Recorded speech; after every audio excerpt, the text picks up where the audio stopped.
La Navidad y los sufrimientos. ¿Son compatibles esas cosas?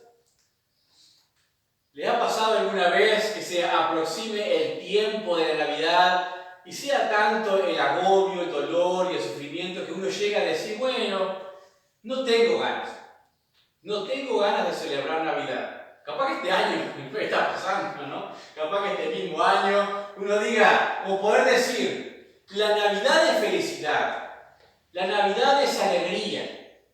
¿Y dónde están esas cosas? Y mal que bien, no solamente dentro de los creyentes, dentro de los incrédulos, el tiempo de Navidad puede ser muy difícil y depresivo para algunos. Depresivo por cuanto el mundo pretende expresar esa alegría exuberante, esas pompas, esos brillos.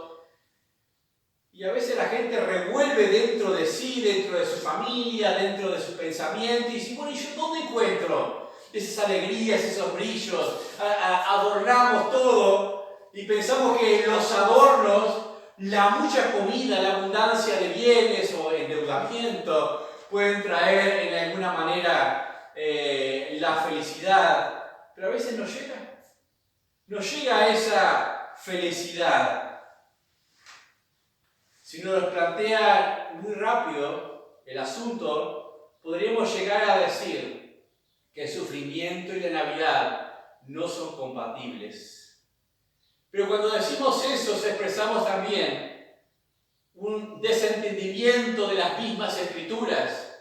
Porque cuando vamos a aquella primera Navidad, al primer nacimiento, no encontramos pompas, no encontramos festejos, no encontramos velitas, no encontramos tortas de Navidad hechas en las celebraciones de la iglesia primitiva para con el Señor Jesucristo. Y es más, muchos de los contras de la Navidad dicen, la Biblia no dice en ninguna parte que se celebrara el nacimiento de Jesús. ¿Y es cierto? Es cierto, y vamos a ver cómo compaginamos un poquito todas esas cosas. ¿Por qué la Biblia? ¿Por qué la iglesia primitiva en el tiempo del nacimiento del Señor Jesucristo no nos prendía velitas, no hacía tortas de cumpleaños y cantaba a Jesús feliz cumpleaños, ni feliz Navidad, ni todo ese tipo de cosas? No encontramos eso. Sí encontramos celebraciones paralelas como el Hanukkah, del tiempo de los judíos, cuando celebraban la llegada de la luz. Era por el tiempo más o menos de octubre, que se dice donde sería realmente el nacimiento del Señor Jesucristo, y podía llegar en algún año prolongarse a lo que sería diciembre también, porque dependía si el año de ellos tenía 13 meses o tenía 12 meses nomás, un año lunar, y había corrimientos a veces, pero la llegada de la luz sí se festejaba con un montón de adornos, de chirimolos, de velas, de cosas brillantes en la casa, de mucha comida, de regalos. Y se dice que realmente Jesús vino en el tiempo del Hanukkah, que es la llegada de la luz, y por eso a veces la tradición de que después del primer siglo, cuando realmente se comenzó a intentar recordar el nacimiento de Jesús, se toma la figura de la fiesta de Hanukkah judía, de la llegada de la luz a este mundo, por aquel anuncio de que Jesús decía, yo soy la luz del mundo. La luz, Juan el Bautista decía, en el Evangelio según San Juan decía, la luz ha venido a este mundo, mas los hombres amaron más las tinieblas que la luz. Entonces la forma de celebración que adoptó después del primer siglo, el recordatorio del Señor Jesucristo, fue con luces, con adornos, con chirimolos, nada que ver, como algunos dicen, con los jesuitas, con el tiempo de los druidas, con los árboles. Eso no tiene nada que ver, eso es posterior a lo que eran los recordatorios o las formas primeras que intentaron aquellos cristianos recordar. Pero eso más adelante, estamos hablando de la Biblia ahora, que encontramos en la palabra misma de Dios. A veces algunos podemos llegar, dijimos, a sentir una carga pesada en algunos años de la Navidad o en la Navidad. ¿Qué voy a hacer? ¿Con quién voy a pasar? Y tenemos que aparentemente sacar una sonrisa de la nada, de allá abajo para decir celebrar Navidad. Otros años son diferentes, pero no todos los años llegan a ser de la misma manera. Pero les voy a decir algo. Nunca debemos perder de vista el propósito de la llegada del Señor Jesucristo. Jesucristo no vino a ser fiestero. No vino para que tuviésemos un motivo de hacer gastos extravagantes en comidas, en bebidas, en jolgorio. No vino para esas cosas. No vino para que uno esté ahí todo de rojo diciendo ¡oh, oh, oh, oh! No vino para eso Jesús. Jesús vino a dar su vida por nosotros. Dice, a dar la vida para que nosotros tuviésemos vida en su nombre. Vino a morir por nuestros pecados. Vino porque vio la miseria en la cual la humanidad estaba inmersa en plena oscuridad. Y por eso dice que es la luz del mundo, la verdadera Navidad. Les voy a decir algo. La verdadera Navidad no ignora nuestro dolor, no ignora tu dolor, no ignora tu pesar, no ignora tu congoja en ninguna manera, que lo vamos a ver acá justamente en la palabra de Dios. Es más, cuando decimos lo que significó el anuncio del ángel, dice, y llamarás su nombre, ¿cómo era? Jesús. ¿Y saben por qué Jesús? Porque Él salvará a su pueblo de sus pecados. No es llamará su nombre Jesús porque todo va a ser alegría. No es llamará su nombre Jesús porque todo va a ser festivo. Va a llamar su nombre Jesús porque hay una necesidad de pecado. Hay una necesidad de duelo en el corazón del hombre por cuanto está alejado de Dios. Dice, llamarás su nombre Jesús. Entonces, los primeros rayos de aquel anuncio, de aquella llegada, vinieron para alumbrar en tiempos de oscuridad. En tiempos de oscuridad. 400 años habían pasado, decimos en el periodo intertestamentario, entre el Antiguo Testamento y el Nuevo Testamento. Se llama 400 años oscuros, de oscuridad. Porque Dios no había hablado. Dios no se había pronunciado como lo habían hecho en la antigüedad, en el templo. Era todo caos, era guerras, era conflictos, era dominio, después, posteriormente, de los romanos, revuelta de Macabeos, un montón de esas historias ahí entre medio, que era todo oscuro. No había una salida, no había un pronunciamiento de Dios a través de un profeta, a través de un escriba ahí que dijera al pueblo, bueno, está sucediendo esto por aquello, por lo otro. No había nada, era silencio. Silencio, en alguna manera, aterrador, hasta que en Belén se escucha un llanto de un bebé. Y era Dios, era Emmanuel. Era Dios con nosotros. Dios comenzó a hablar nuevamente en el tiempo del nacimiento de Jesús. Primero, obviamente, por Juan el Bautista, como pregonero, con su familia, y luego con María y José. Pero vamos a considerar los sufrimientos de la primera Navidad. Vamos a hacer algo diferente a todos los años. Generalmente hablamos de las alegrías de la Navidad. Pero vamos a hablar de lo que realmente vemos en la palabra de Dios, que es los sufrimientos exteriores que rodearon la Navidad, contrarrestados con el gozo interior de aquellos que realmente ponían la fe en el anuncio y en la palabra de Dios. En primer lugar tenemos a María. Mucha emoción, mucho entusiasmo con el anuncio del ángel cuando viene a ella. Pero también mucha confusión y malos entendidos posteriores, porque ella iba a quedar prometida y embarazada al mismo tiempo, en una sociedad vigilante en Nazaret que iba a comenzar a mirar y le crecía la barriga, pero ¿y dónde está José? ¿Y qué pasó? ¿Y que se juntaron? ¿Eran prometidos nada más? ¿Y que fornicaron? ¿Qué pasó entre ellos? ¿Cuándo fue realmente la unión oficial delante de los ancianos del pueblo? Esos susurros, esas cosas, la comenzarían a perseguir por las calles, por los vecinos. Es más, si les leo algo que algunos lo ven así o no, podemos hacer una consideración en ese aspecto en Juan 8:41, ya 30 años después. Luego se los leo, Juan 8:31. Juan 8:41, perdón. Dice: vosotros hacéis las obras de vuestro padre. Entonces le dijeron: nosotros no somos nacidos de fornicación. Un padre tenemos, que es Dios. Aquí tenemos las dos opciones. Si realmente estaban defendiéndose a sí mismos, estaban llamados hijos del diablo, no hijos de Dios por las obras que hacían, o no hijos de Abraham.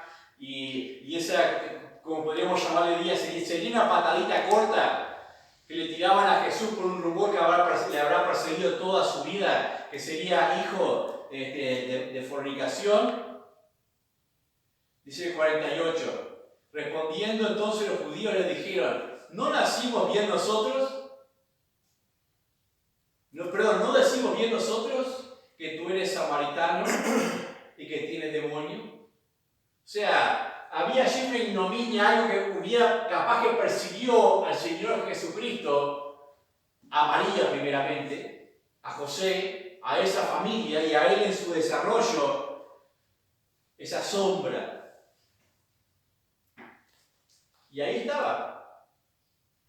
Por un lado el motivo de gozo, pero por otro los susurros, hablando. José, podemos considerar a José, su prometida fue encontrada encinta. Dice en Mateo, capítulo 1, versículo 18, el nacimiento de Jesucristo fue así: desposada María, su madre, con José, antes que se juntasen, se halló que había concebido del Espíritu Santo. Antes que se juntasen. Imagínense, pónganse en el lugar de José. ¿Qué deshonra como hombre justo hubiera implicado para él de cara a la sociedad que su prometida se hubiese encontrado encinta? Sus sentimientos tienen que haberse herido de alguna manera. Nosotros conocemos la totalidad de la historia y la encerramos en un paquete como que todo se dio en el mismo día, que se enteró, que ya el ángel le dijo: no te preocupes, o esa misma noche, como lo representamos en los pesebres, pero no necesariamente fue de esa manera. Porque él dice que pensando él en esto, quiso dejarla secretamente, o sea, para como que fue él el culpable, alejarse, para que no le hicieran daño a ella. Pero ese proceso de pensarlo, ¿cuánto le llevó? ¿Una noche? ¿Una hora? ¿O fueron días? Fueron semanas en las cuales todos los días pensaba en su sueño y miraba hacia adelante. Bueno, aquella idea que teníamos de la familia feliz formándose hacia adelante, todo eso se ha destrozado. Ya no va a existir. Pudo tener ese tiempo de confusión por aquel anuncio de la primera Navidad del nacimiento del Señor Jesucristo, hasta que el ángel obviamente le dice en Mateo 1:20, y pensando él en esto, y aquí un ángel del Señor le apareció en sueños y le dijo: José, hijo de David, no temas recibir a María tu mujer, porque lo que en ella es engendrado del Espíritu Santo es. Entonces, aquel José pudo confiar en la palabra del ángel. Entonces, cambió totalmente su perspectiva.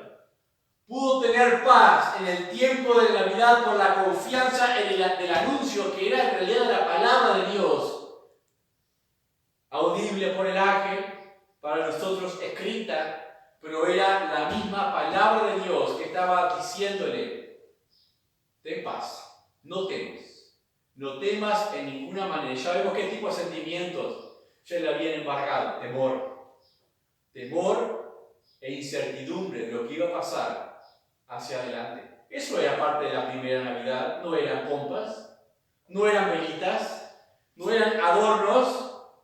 Sin embargo, mucho más significativo era cuando pensamos que el propósito del nacimiento de Jesús era por causa del pecado. Jesús venía a morir por nuestros pecados, a tomar nuestro dolor. Entonces el pecado, el dolor, el sufrimiento son ingredientes de la Navidad. Son ingredientes que vamos a ver cómo, qué lugar debemos darle en nuestra celebración ahora más adelante. En ese anuncio que decíamos del versículo 21, y darás a luz un hijo y llamarás su nombre Jesús, Y explica por qué. Porque Él salvará a su pueblo de sus pecados. No dice, si bien el pueblo estaba esperando un Mesías, un libertador que lo sacara de la opresión política de los romanos, en el anuncio del nacimiento, ¿no se menciona Roma? ¿No se menciona opresión política? ¿No se menciona esa liberación instantánea que estaban esperando? Pero ¿qué es lo que sí se menciona? La necesidad de un salvador de los pecados. Porque Él salvará a su pueblo de sus pecados. Había oscuridad en el corazón del mismo pueblo de Dios. El mismo pueblo de Dios necesitaba un salvador, redención de su pecado. Y eso es algo a considerar en el tiempo de la Navidad. Algunos dicen que la Navidad, como dijimos, no existe en la Biblia. No existe una celebración. No existe un banquete. Y es cierto, ¿cómo va a existir un banquete de Navidad, una velita de Navidad o adorno de Navidad? Cuando pensamos en que el anuncio central de la Navidad es Jesús por los pecados, un Salvador por los pecados. ¿Nadie celebra sus pecados? ¿Nadie celebra su necesidad? Entonces, obviamente, si nosotros, solamente los que hemos sido salvados, los que hemos sido alcanzados por el propósito de la llegada del Señor Jesucristo, tenemos un motivo para celebrar. Decimos, gracias a Dios, porque hace 2000 años enviaste un Salvador, que es Cristo el Señor. Gracias. Y recordamos, pero en la Navidad no recordamos un niñito naciendo, qué lindo, qué tierno, un tierno niño en los brazos de María, como dice el himno. No recordamos eso en Navidad. Recordamos nuestra necesidad satisfecha. Eso es algo digno de recordar en la Navidad. Si queremos celebrar Navidad, hagámoslo así. No creo que las primeras años de generaciones se reuniesen para recordar el nacimiento de Jesús, por cuanto hubo mucho sufrimiento durante el tiempo de Jesús, y vamos a ver más ahora con la matanza de niños, familias que no tenían a sus niños allí. ¿Cómo iban a celebrar que Jesús nació cuando implicó la muerte de sus niños?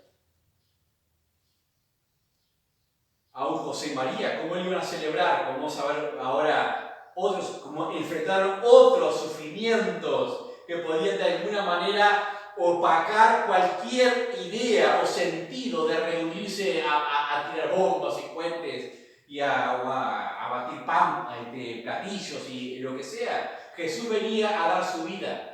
A eso venía Jesús. Cuando recordemos Navidad, no pensemos, a veces somos egoístas y pensamos en nosotros mismos. Y decimos, bueno, ¿cómo voy a celebrar la Navidad si la Navidad es alegría? No. La Navidad es gozo para el que ha sido salvado. Y creo, y esto ya es a motivo muy personal, todo lo que vemos en el mundo, todos los adornos en las plazas, en las avenidas, en el trencito de la plaza, en las fiestas, en estallidos en los cielos, de todo el mundo celebrando la Navidad, realmente creo. Algunos dicen, mira, Dios ha dejado testimonio en el mundo de que el mundo jamás ha podido olvidar que ha nacido Jesús por causa de todos sus festejos. Y a veces pienso, si no es el diablo. Si no es el diablo que ha querido trastornar la idea de la Navidad con todo ese brillo y esa pompa, al punto que todo el mundo, todos los incrédulos, se enloquecen en el tiempo de Navidad. Y salen de compras, de adornos, de cosas, de regalos, para aquí, para allá. Porque creo que el diablo no quiere que piensen en el sentido de la Navidad. Jesús vino porque había pecado. Jesús vino a salvarnos de nuestros pecados. Entonces creo que todo eso es la distracción para que el hombre no considere su necesidad. Y sí que se distrae el hombre en el tiempo de la Navidad. ¿Qué vamos a hacer nosotros? Nos vamos a distraer tanto que a veces nos olvidemos del propósito de la Navidad. Yo creo en realidad que cuanto más sufrimiento uno tenga, podrá hacer crecer su gozo en el tiempo de la Navidad. porque pueda decir, Dios entiende mi sufrimiento. Dios entiende mi necesidad como entendió la necesidad del hombre, del mundo, y envió un Salvador. Envió la propiciación por nuestros pecados. Cuando llegó el momento del nacimiento, ¿dónde nació? Era el anuncio del nacimiento de un rey, el Mesías prometido, el cetro de David, iba a venir a este mundo. No hubo una bienvenida real, no hubo un cortejo real, no hubo un palacio esperándole, no hubo 100 parteras y médicos atendiéndolo. Fue en un humilde pesebre. Se dice que bien pudo ser en la misma torre de David, donde él se resguardaba las ovejas en la vigilia de la noche. Algunos dicen, no pudo, si hacía frío no podían estar los pastores en el campo. Las ovejas siempre comieron pasto, y especialmente en los tiempos de esas celebraciones donde había tantos sacrificios en el templo, los corrales oficialmente armados, los pesebres, estaban llenos. Pero no todas las ovejas se sacrificaban los corderos. Entonces había necesidad de seguir pastoreando las ovejas en el campo. O sea, no había lugar donde ponerlas. Y tenían que estar, aún en invierno, los pastores cuidándolas. O aún en tiempo de frío, porque era tiempo de celebración. O sea, eso para los contras que dicen, no, porque ya octubre, ni siquiera diciembre, ya octubre que se dice que puede ser la fecha más apropiada, ya empezaba el frío y ya no se pastoreaban las ovejas en el campo. Las ovejas siguen comiendo pasto, no le compraban raciones a todas, no había un mercadito de raciones, así que eso es absurdo pensarlo así de esa manera. Pero nació en Belén, 10 kilómetros de Jerusalén, hacia abajo, y todavía en un pesebre, ni siquiera en una posada, ni siquiera en un lugar de habitaciones, no en un lugar cómodo, ni siquiera como lo solemos armar nosotros, todo por lejita, con el pastito, las ovejitas limpias, el burrito limpio y todo eso. Habría olores en ese lugar. Y allí estaba Jesucristo, el Rey de Reyes, naciendo humildemente. No había adornitos ahí, no había festejos, no había lucecitas prendiendo y apagando en el tiempo de la primera Navidad, no había una posada esperándoles, pero algo más todavía, antes de entrar en qué hacemos nosotros con nuestro dolor o sufrimiento en el tiempo de la Navidad, dice en Lucas capítulo 2, versículo 34,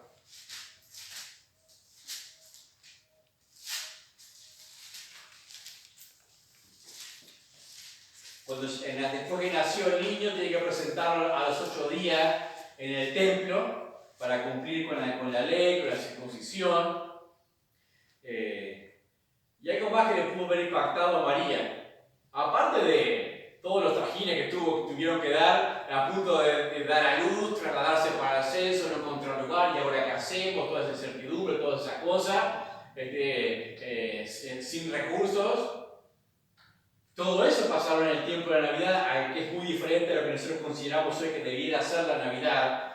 Cuando tienen que llevar al niño al templo, allí en Lucas 2, 34 y 35, dice, y lo bendijo Simeón, dijo a su madre María, he aquí está puesto para caída y para levantamiento de muchos en Israel, y para señal que será contradicha, y una espada traspasará tu misma alma, para que sean revelados los pensamientos de muchos corazones.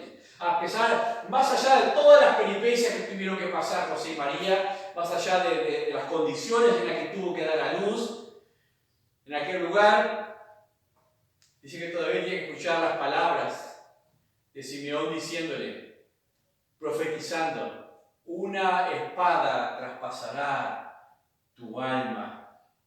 Aparte de que iba a ser contradictorio dentro del mismo pueblo, la misma vida, el mismo testimonio de él, y que muchos corazones iban a ser revelados cuando esa espada traspasara su alma. ¿Qué momento se podrá referir ese? ¿Qué espada puede traspasar el corazón de una madre? Sino la muerte prematura de un hijo, como sucedió con el Señor Jesucristo. Ella estaba a los pies de la cruz cuando su hijo estaba siendo torturado y crucificado. Ahí estaba la espada traspasando también su alma y se recordaría las palabras de Simeón. Algo más, Herodes. Mencionamos recién la matanza. Algo relacionado con aquella primera Navidad. Recuerda que los magos de Oriente llegaron, los sabios de Oriente llegaron, hablaron, claro, fueron directamente a palacio, a ver si era el rey judío que había nacido, no estaba allí, y empezaron a indagar. Dijeron, no, tiene que ser en Belén, porque estaba escrito, pero tú, Belén, Efrata, Miquea, que de ti va a salir. Vamos para allá. Y salen y ven la estrella, pero no en el establo ya, sino en la casa. O sea, ya habían pasado entre 1 y 2 años entre que llegan aquellos magos de Oriente o sabios de Oriente hasta ver al niño. No fue en el establo que llegaron, en el pesebre que llegaron a ver al niño. Entonces, llegan allí. En Mateo capítulo 2, versículo 6, dice, hablando de esa profecía, y tú, Belén, de la tierra de Judá, no eres la más pequeña entre los príncipes de Judá, porque de ti saldrá un guiador que apacentará a mi pueblo Israel. Entonces Herodes indagó, y claro, vino el anuncio del ángel para los magos, y dije, váyanse por otro camino, no le dan anuncio al rey, se van por otro camino, el rey se entera que los magos habían ido, me engañaron, y que dice, vamos a matar a todos los niños en el rango de 2 años, porque era el tiempo que los sabios decían que debía haber nacido, hasta ese tiempo todos los niños que hubieran nacido en ese rango de 0 a 2 años tenían que morir. Eso fue algo que pasó gracias a la primera Navidad. Muchas familias perdieron sus bebitos, sus niños chiquitos.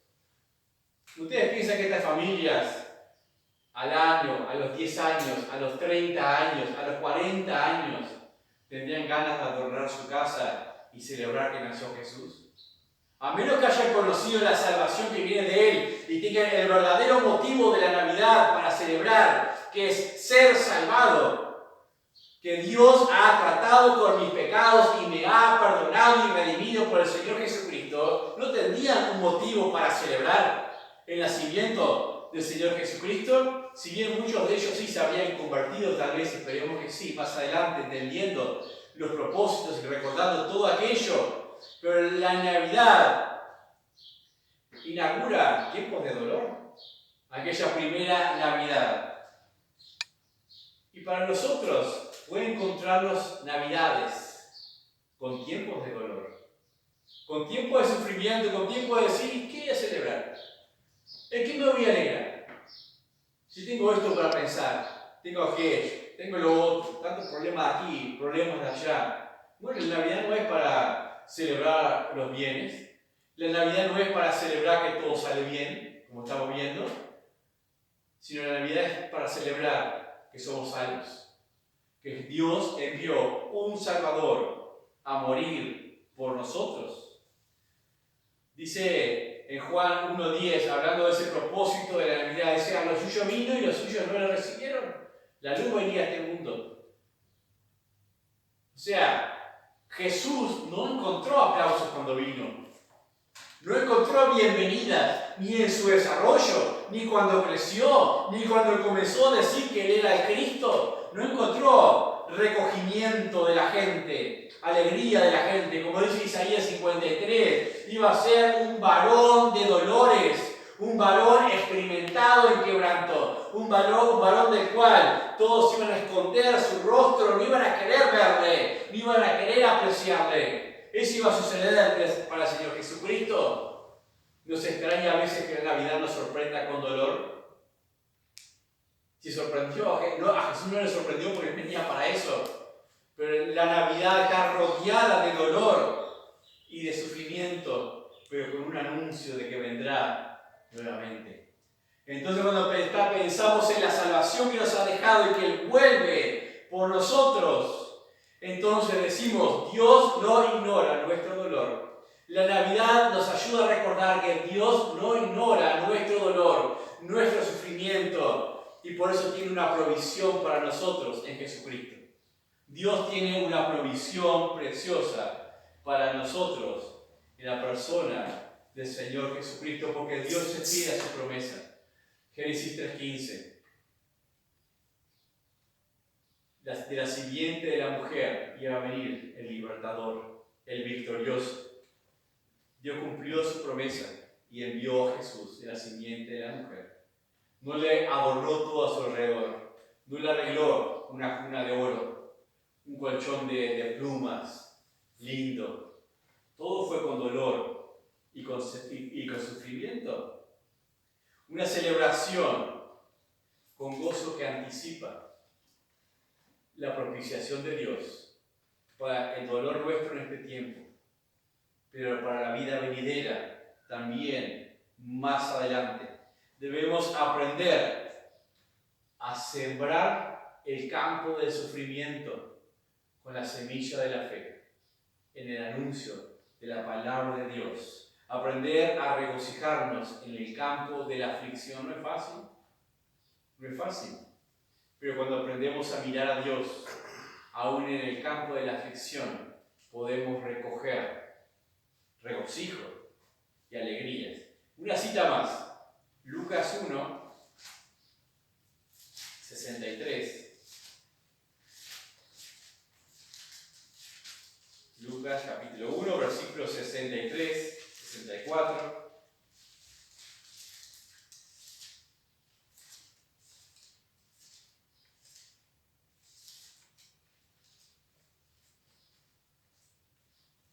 Lucas 1:63 dice, hablando de Zacarías, dice, y pidiendo una tablilla, escribió diciendo, Juan es su nombre, y todos se maravillaron. Al momento fue abierta su boca y suelta su lengua, y habló bendiciendo a Dios. Y se llenaron de temor todos los vecinos. En todas las montañas y en todas las montañas de Judea se divulgaron todas estas cosas. Y todos los que le oían las guardaban en su corazón, diciendo, ¿quién pues será este niño? Y la mano del Señor estaba con él. Este referido a Juan el Bautista. Pero miren la profecía que hace Zacarías.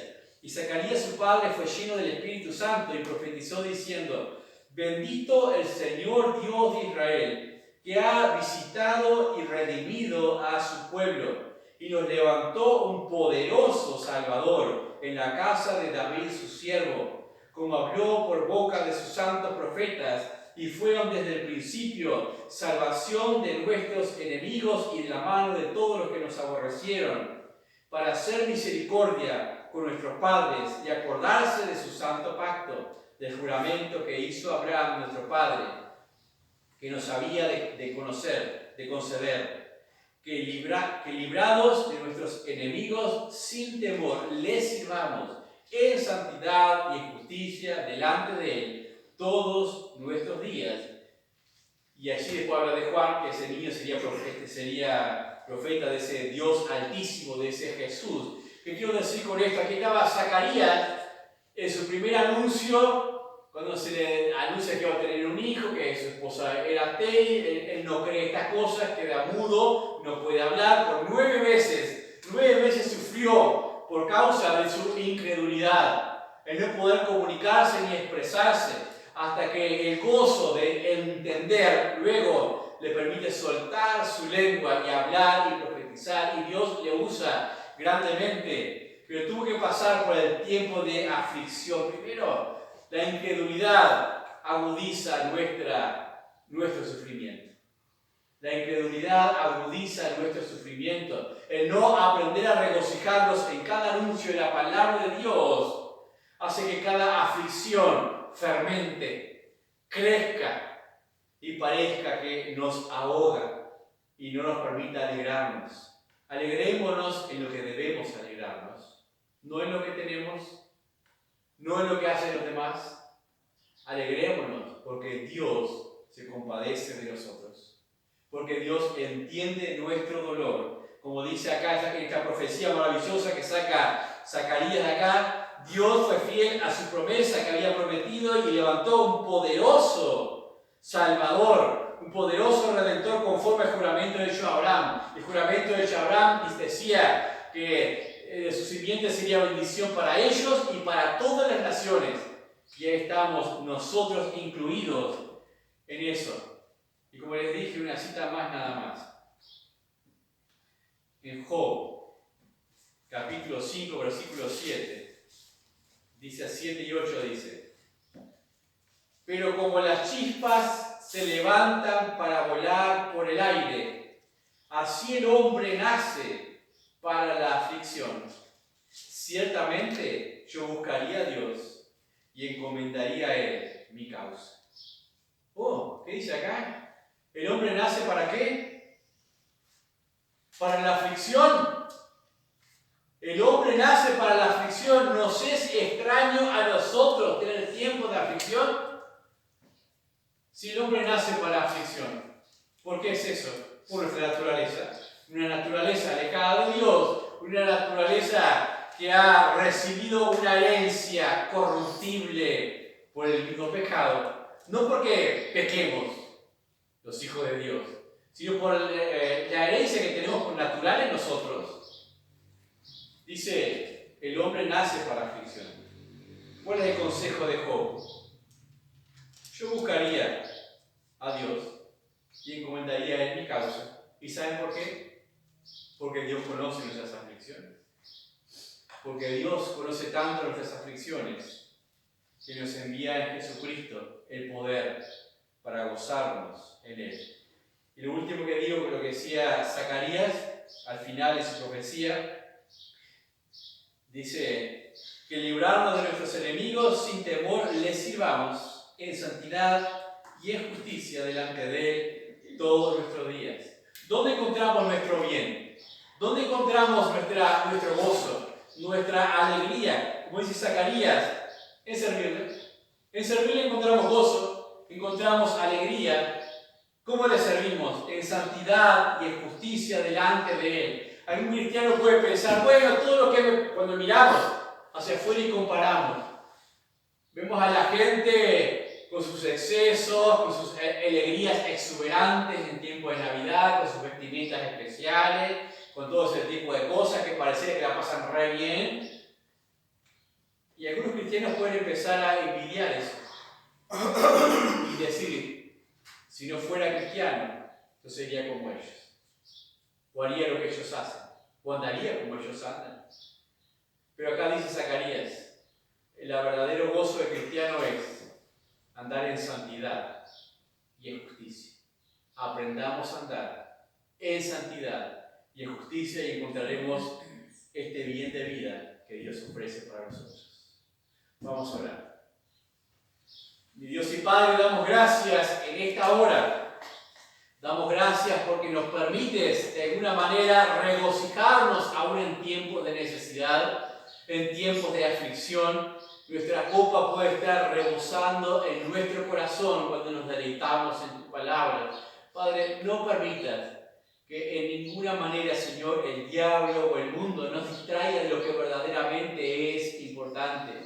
Tenemos una gloria, una esperanza eterna esperándonos y esperamos prontamente la redención de nuestros cuerpos, el ser arrebatados y llevados delante de ti, Padre. Padre, te amamos y te damos gracias por el Señor Jesucristo, porque le has enviado para redimirnos, un poderoso Salvador que no solamente rescata nuestras almas, sino rescata nuestras vidas de la miseria del andar en este mundo, Padre. Te amamos, te alabamos. Permita, Dios, continuar estos tiempos de regocijo en comunión los hermanos unos con otros.